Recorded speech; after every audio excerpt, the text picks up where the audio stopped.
बिहार में हालात ठीक नहीं लग रहे। बिहार में खेला होवे की सुखबुगाहट है। ये मैं क्यों कह रहा हूं? नीतीश कुमार कितने दिन मुख्यमंत्री रहने वाले हैं ये कोई नहीं जानता है। खुद भले ही कह चुके हैं कि ये टर्म तो मैं पूरा कर लूं, अगले टर्म में तेजस्वी हो जाएंगे ताकि बचे हुए कुछ महीने और साल जो है ये शांति से कट जाएं। अगली तस्वीर दिखाई। लेकिन क्या ऐसा होगा या तेजस्वी यादव कुछ पलट देंगे बाजी? ये मैं ऐसे ही नहीं कह रहा हूं। बिहार में सब कुछ सामान्य नहीं है। जरा रिपोर्ट देखिए। एक युग में मनुस्मृति, दूसरे युग में रामचरितमानस और तीसरे युग में गुरु गोवलकर का बंच ऑफ थॉट। ये दुनिया को नफरत, हमारे देश को, समाज को नफरत में बांटती है। संविधान में सबको आजादी है कि भाई अपनी बात वो रख सके, लेकिन किसी को लगता है तो उसको जो मन में आए वो बोले, उससे हमको क्या लेना देना है। सियासत में सीधे सीधे कुछ नहीं कहा जाता, लेकिन जो कहा जाता है उसमें सब कुछ छिपा होता है, क्योंकि सियासी सूरमाओं के बयानों के बड़े मायने होते हैं। बिहार में कपा देने वाली सर्दी के बीच बयानों के ऐसे तीर छोड़े जा रहे हैं कि राज्य का पूरा सियासी माहौल गर्मा गया। सोमवार को तेजस्वी यादव ने शिक्षा मंत्री चंद्रशेखर के रामचरितमानस वाले बयान का बचाव किया था, तो आज नीतीश ने पलटवार कर दिया कि देश का जो संविधान है वो सबसे पवित्र किताब है और देश जो है संविधान से चलता है, और इस संविधान में सबको आजादी है कि भाई अपनी बात वो रख सके, लेकिन किसी को लगता है तो उसको जो मन में आए वो बोले, उससे हमको क्या लेना देना है। हमको तो कोई मतलब नहीं। आप तो जानते हैं कि हम तो यही काम कर रहे हैं। दरअसल चंद्रशेखर आरजेडी कोटे से मंत्री हैं। चंद्रशेखर का बयान तेजस्वी को सूट करता है, क्योंकि इससे उनका वोट बैंक मजबूत होता है। इसलिए चंद्रशेखर ने न केवल रामचरितमानस पर सवाल उठाए थे, बल्कि इससे पीछे हटने से भी इनकार किया था। रामचरितमानस हो या मनुस्मृति हो या गोवलकर का बंच ऑफ थॉट हो, इसमें जातियों के खिलाफ जो विसंगति का अंश है उसको काट के हटाना चाहिए। तो क्या बिहार में महागठबंधन सरकार की उल्टी गिनती शुरू हो गई है? क्योंकि नीतीश के बयान से साफ है कि आरजेडी से वो खफा है, लेकिन खुलकर बोल नहीं रहे। आइए अब मैं आपको कुछ पॉइंट, सिर्फ कुछ बिंदु बताऊंगा जो बता देगा कि बिहार में चल क्या रहा है, आखिर हो क्या रहा है। सब कुछ अभी अंडर द टेबल है, यानी अगर कहूं कि तूफान आने से पहले की खामोशी और शांति। तेजस्वी कह रहे हैं, तेजस्वी ने रामचरितमानस पर सवाल उठाए। रामचरितमानस पिछड़ा विरोधी है, यह आरजेडी ने कहा, यानी तेजस्वी के मंत्री ने। इस पर नीतीश कुमार और उनकी पार्टी का कहना था कि शिक्षा मंत्री का बयान ठीक नहीं है। क्यों? क्योंकि वो आरजेडी के नेता हैं। यह बात तेजस्वी को अच्छी नहीं लगी होगी। नीतीश और पार्टी ने कहा जिम्मेदार लोग ऐसे बयानों से बचें। इसके बाद आरजेडी ने कहा पार्टी शिक्षा मंत्री के बयान के साथ खड़ी हुई है, लेकिन जेडीयू ने कहा शिक्षा मंत्री सार्वजनिक रूप से माफी मांगे।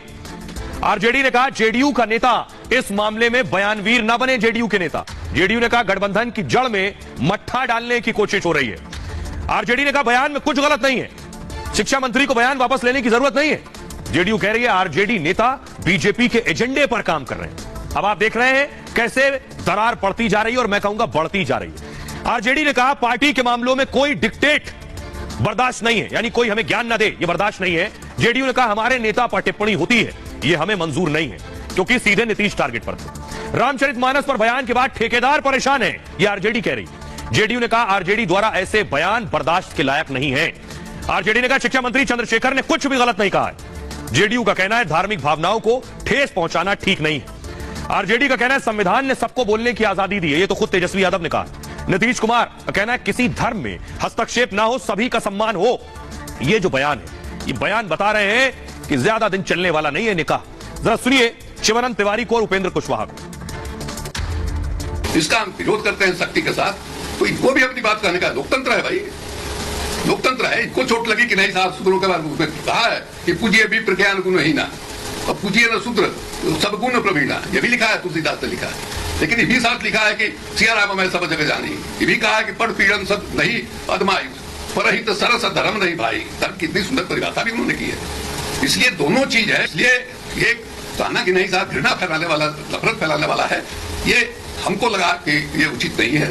निश्चित रूप से यह लगता है कि कहीं न कहीं भारतीय जनता पार्टी के एजेंडा पर ये लोग जानबूझकर काम कर रहे हैं, क्योंकि शुरुआती दौर में माननीय विधायक सुधाकर जी ने लगातार जिस तरह से मुख्यमंत्री जी के ऊपर व्यक्तिगत टिप्पणी, एक तरह से गाली, वैसे शब्दों का व्यवहार किया और किया क्या आज भी कर रहे हैं। और फिर अभी कुछ दिन से माननीय शिक्षा मंत्री बिहार, उनका बयान जो आ रहा है वह तो शुद्ध रूप से भारतीय जनता पार्टी के एजेंडा पर काम करते हुए दिख रहे हैं, क्योंकि ऐसे विषयों पर चर्चा होगी तो भारतीय जनता पार्टी को ही लाभ होना है, यह सब लोगों को मालूम है।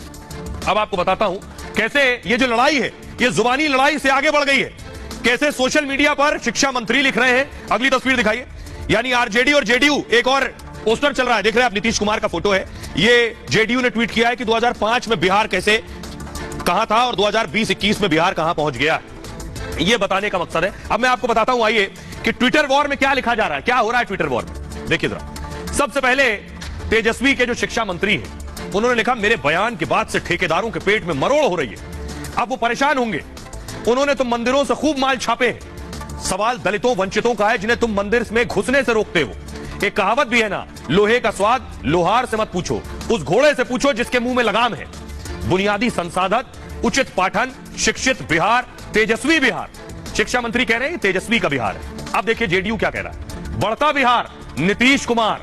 ट्विटर की नहीं, काम की सरकार, शिक्षित कुमार, शिक्षित बिहार। ये नीतीश कुमार के लिए कह रहे हैं, यानी वो कह रहे हैं तेजस्वी की सरकार और ये कह रहे हैं नीतीश की सरकार। शिक्षा का बजट 2003-4 में लालू के दौर में था 3.74%, और आज नीतीश के राज में 19.30%, यानी कहने का मतलब है लालू के राज से तुलना की जा रही है नीतीश के राज की, और ये जेडीयू के नेता कर रहे हैं, ये बेवजह नहीं है। उच्च शिक्षा के लिए पंजीकरण 2005-4-5 में राष्ट्रीय औसत 12% था, और 2004-5 में बिहार का औसत 3.74%। ये सीधे सवाल लालू यादव पर है। अगर लालू यादव पर है तो फिर ये सवाल तेजस्वी पर भी है। 2020-21 में बिहार का औसत 19.3% उच्च शिक्षा के लिए पंजीकरण। आइए अब मैं आपको सुनवाता हूं, सुनिए जरा बिहार के सियासतदान क्या कह रहे हैं, क्योंकि जो कुछ तेजस्वी यादव और नीतीश कुमार के बीच चल रहा है ये धीरे धीरे सामने आएगा। सुनिए। महागठबंधन का नेतृत्व करता सम्मान्य नेता आदरणीय लालू जी, आदरणीय नीतीश जी, श्री तेजस्वी यादव जी हैं, और महागठबंधन अटूट है, महामजबूत है। इन्हीं लोगों के कहने का कोई मायने मतलब है। बाकी लोग अगर कहीं पर निगाह है, कहीं पर निशाना खोज रहे, नया ठिकाना, उस पर हमें कुछ नहीं कहना। 7 दलों का गठबंधन माननीय नीतीश कुमार जी के नेतृत्व में चल रहा है, और ये सबके विधायक दल के नेता की सहमति से तय है। नीतीश कुमार जी थक गए। नीतीश कुमार जी ने तो जो विकास की पटकथा लिखी है वही उनके मजबूती का कारण है। कि कोई प्यार करे या घृणा करे, नीतीश कुमार जी की भूमिका को कोई इनकार नहीं कर सकता। बिहार के शिक्षा मंत्री ने शिक्षा के तेजस्वी मॉडल की वकालत की, तो अब जेडीयू के तरफ से देखिए, बढ़ता बिहार, शिक्षित कुमार, यह अभियान चला रहे हैं कि शिक्षा का तेजस्वी मॉडल क्या है भाई, और शिक्षा का कुमार मॉडल क्या है। तकरार बढ़ गई तो सीएम और डिप्टी सीएम कोशिश करते रहे कि मामला किसी तरह से बराबर किया जाए। दोनों को सुनिए जरा। हम लोग सब लोग नीतीश जी के नेतृत्व में काम कर रहे हैं ना, जो महागठबंधन बना। और महागठबंधन के नेता कौन है? आदरणीय लालू जी और नीतीश जी। भाजपा को तो लोग, भाजपा तो डरी हुई है ना भाई, चाहता है कुछ ना कुछ हो। तो हम लोग पहचानते हैं ना लोगों को कि कौन क्या कर सकता है और क्या कर रहा है। बयानवीर जो लोग हैं उनके पास लोग है क्या? जो लोग हैं बिहार के लोग, वो लालू जी के साथ और नीतीश जी के साथ हैं। बाकी जिसको जो बयान देना देते रहे, उससे क्या फर्क पड़ता है? कोई बात नहीं। अरे भाई, कोई इंडिविजुअल बेचारे को कोई दिमाग में बात आती है, कोई बोल देता है, इसका मतलब है कि कोई अलायंस में और पार्टियों में किसी तरह की कोई बात नहीं। लेकिन किसी को लगता है तो उसको जो मन में आए वो बोले, उससे हमको क्या लेना देना है। हमको तो कोई मतलब नहीं। आप तो जानते हैं कि हम तो यही काम कर रहे हैं।